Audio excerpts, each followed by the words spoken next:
नमस्कार दोस्तों, स्वागत है आपका ज्ञानट्रन में, वह चैनल जहां हम विज्ञान, अंतरिक्ष, ब्रह्मांड और भविष्य की तकनीक के सबसे बड़े रहस्यों को आसान हिंदी में समझते हैं।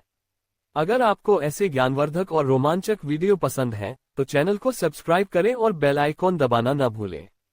तो चलिए शुरू करते हैं आज का रोमांचक सफर। कल्पना कीजिए, आप रात के आसमान की ओर देख रहे हैं। सब कुछ शांत है, लेकिन अरबों प्रकाश वर्ष दूर अचानक ऐसा विस्फोट होता है जिसकी चमक कुछ सेकंड के लिए पूरी आकाशगंगा से भी अधिक हो जाती है। यह कोई साधारण विस्फोट नहीं, ये है गामा रे बर्स्ट, ब्रह्मांड की सबसे शक्तिशाली ज्ञात विस्फोटक घटनाओं में से एक। वैज्ञानिकों का मानना है कि कुछ सेकंड में यह उतनी ऊर्जा छोड़ सकता है जितनी हमारा सूर्य अपने पूरे लगभग 10 अरब वर्ष के जीवन काल में उत्सर्जित करेगा। लेकिन ये बनता कैसे है? क्या ये ब्लैक होल के जन्म का संकेत है? क्या ये दो न्यूट्रॉन स्टार की टक्कर से पैदा होता है? और अगर कभी इसकी किरणें सीधे पृथ्वी की ओर आ जाएं, तो क्या होगा? आज के वीडियो में हम इन सभी सवालों के जवाब आसान हिंदी में जानेंगे। भाग 1, गामा रे बर्स्ट क्या है? पूर्ण विराम। गामा किरणें विद्युत चुंबकीय विकिरण का सबसे ऊर्जावान रूप है। इनकी ऊर्जा एक्स-रे से भी अधिक होती है।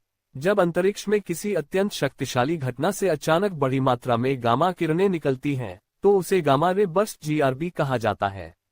ये कुछ मिलीसेकंड से लेकर कई मिनट तक चल सकता है, लेकिन इसकी ऊर्जा अविश्वसनीय होती है। भाग 2, गामा रे बर्स्ट कैसे बनता है? पूर्ण विराम। 1, विशाल तारे की मृत्यु। जब सूर्य से कई गुना बड़ा तारा अपना ईंधन समाप्त कर देता है, तो उसका केंद्र अपने ही गुरुत्वाकर्षण से ढह जाता है। इसके बाद एक शक्तिशाली सुपरनोवा विस्फोट होता है और कई मामलों में एक ब्लैक होल बन जाता है। इसी प्रक्रिया में तारे के ध्रुवों से लगभग प्रकाश की गति से गामा किरणों की संकरी जेट निकलती हैं। यदि इनमें से कोई जेट पृथ्वी की दिशा में हो, तभी हमें गामा रे बर्स्ट दिखाई देता है। 2 न्यूट्रॉन स्टार की टक्कर। जब दो न्यूट्रॉन स्टार अरबों वर्षों तक एक दूसरे की परिक्रमा करने के बाद टकराते हैं, तो अत्यधिक ऊर्जा मुक्त होती है। इससे भी शक्तिशाली गामा रे बर्स्ट बन सकता है और भारी तत्वों जैसे सोना तथा प्लेटिनम के बनने में भी योगदान मिलता है। भाग 3, ये कितना शक्तिशाली है? पूर्ण विराम। गामा रे बर्स्ट इतनी ऊर्जा छोड़ सकता है कि कुछ सेकंड में सूर्य के पूरे जीवनकाल के बराबर ऊर्जा उत्सर्जित हो जाए। इतनी विशाल ऊर्जा के कारण वैज्ञानिक अरबों प्रकाश वर्ष दूर हुई घटनाओं को भी दर्ज कर लेते हैं। कुछ गामा रे बर्स्ट पूरे ब्रह्मांड में सबसे चमकीली घटनाओं में गिने जाते हैं। भाग 4, अगर पृथ्वी इसकी चपेट में आ जाए? पूर्ण विराम। अगर कोई शक्तिशाली गामा रे बर्स्ट हमारी आकाशगंगा में अपेक्षाकृत पास हो और उसकी जेट सीधे पृथ्वी की ओर हो, तो गंभीर प्रभाव हो सकते हैं। ओजोन परत को नुकसान पहुंच सकता है। सूर्य की हानिकारक पराबैंगनी किरणें अधिक मात्रा में पृथ्वी तक पहुंच सकती हैं। जलवायु और पारिस्थितिकी तंत्र प्रभावित हो सकते हैं। कई जीवों के लिए परिस्थितियां कठिन हो सकती हैं। हालांकि वर्तमान में वैज्ञानिकों के पास ऐसा कोई प्रमाण नहीं है कि निकट भविष्य में पृथ्वी के लिए ऐसा कोई ज्ञात गामा रे बर्स्ट खतरा बन रहा है। भाग 5, वैज्ञानिक इसे कैसे खोजते हैं? गामा किरणें पृथ्वी के वायुमंडल से होकर जमीन तक नहीं पहुंचती।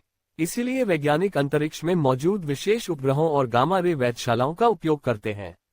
जैसे ही कोई गामा रे बर्स्ट दर्ज होता है, दुनिया भर की वेधशालाएं उसी दिशा में दूरबीनें घुमा देती हैं ताकि उसके बाद की चमक आफ्टरग्लो का अध्ययन किया जा सके। इससे ब्लैक होल, न्यूट्रॉन स्टार और शुरुआती ब्रह्मांड के बारे में महत्वपूर्ण जानकारी मिलती है। भाग 6, रोचक तथ्य। कुछ गामा रे बर्स्ट केवल मिलीसेकंड तक रहते हैं, कुछ कई मिनट तक चलते हैं। कई घटनाएं अरबों प्रकाश वर्ष दूर होती हैं। ये ब्रह्मांड की सबसे अधिक ऊर्जा छोड़ने वाली ज्ञात घटनाओं में शामिल हैं। वैज्ञानिक इन्हें शुरुआती ब्रह्मांड का अध्ययन करने के लिए भी उपयोग करते हैं। समापन। तो दोस्तों, आज आपने जाना गामा रे बर्स्ट क्या है, ये कैसे बनता है, यह इतना शक्तिशाली क्यों है, क्या ये पृथ्वी के लिए खतरा बन सकता है, और वैज्ञानिक इसका अध्ययन कैसे करते हैं। अगर आपको यह वीडियो पसंद आया हो, तो लाइक करें, शेयर करें और ज्ञानट्रॉन चैनल को सब्सक्राइब करना बिल्कुल न भूलें। मैं आपसे फिर मिलूंगा ब्रह्मांड के एक और रहस्यमय विषय के साथ। तब तक के लिए धन्यवाद। जय हिंद।